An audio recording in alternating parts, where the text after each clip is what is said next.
another of my writing copyrighted 1996. The dilemma of abortion. The issue of abortion is old as humanity. There seems that even though many millennia and many civilizations have lived and died before our present civilization, still the above issue remain unresolved. To abort or not to abort? This is the question. How can we explain it without hurting everybody's feelings about this old dilemma? But to try we must. From the early stages of human evolution, every family nucleus wanted to have as many children as possible. In the tortuous and painful advance of the hominids, many wars, diseases, and famine deprived many families of their younger ones. Today, in our modern technological society, many diseases have been conquered. Therefore, we live longer and fewer children die while infants. In doing so, our world is overpopulated. Many third world countries are already overpopulated and many of their citizens are starving to death, old and young alike. In our own country, the richest country in the world, many children in the Appalachian Mountains are famished, malnourished, close to an early death. How many young mothers, single and not, in our large cities and towns, discard and kill their newborn children? I do not have to answer this question. You already know it. Why, in this modern society, Mother Church and other religions keeps telling us that it is very sinful to abort, that it is sinful to kill a fetus? Certainly would take days, months, or even years to answer the questions. So I will try to be brief and to the point. Every religion teaches us not to kill, to be caring persons, and so on. Under the sun, nothing is new about that. But as modern intelligent persons, we must set our priorities. Therefore, one question comes suddenly to mind.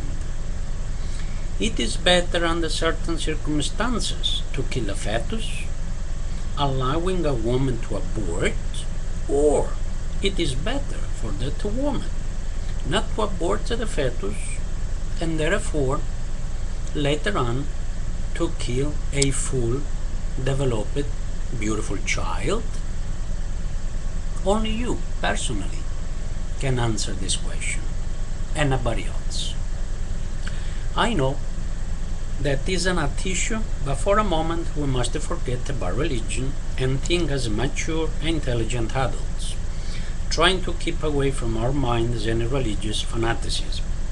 Many beautiful children, boys and girls, are murdered every year under our noses, even here in our own country. They are burned inside the gas stoves, thrown from roofs, suffocated or stabbed to death, and thrown in the garbage. These are the lucky ones.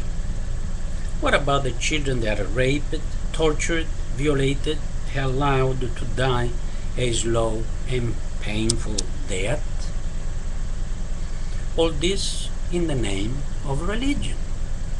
It is better, in my humble opinion, to let a young, single, and often immature woman to abort, killing the fetus while still in the womb. I know that the fetus is a living creature, but it will be less painful and dramatic to kill a fetus still not fully developed than to kill later on a full developed beautiful child. We spoke earlier about religion. Therefore, we must end this issue with a religious statement. In the New Testament, so much cherished by many Christians, there is a chapter written by the apostles about the Nativity.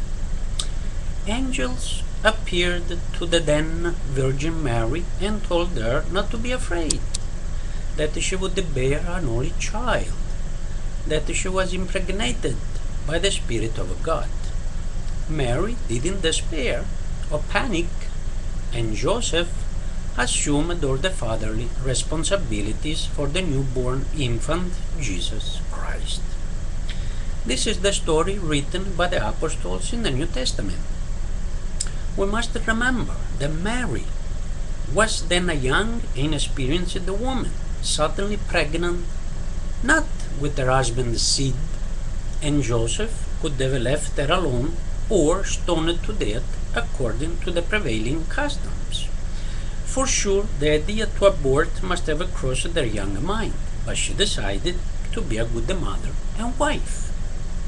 The angels never threatened the Virgin Mary in any manner against abortion.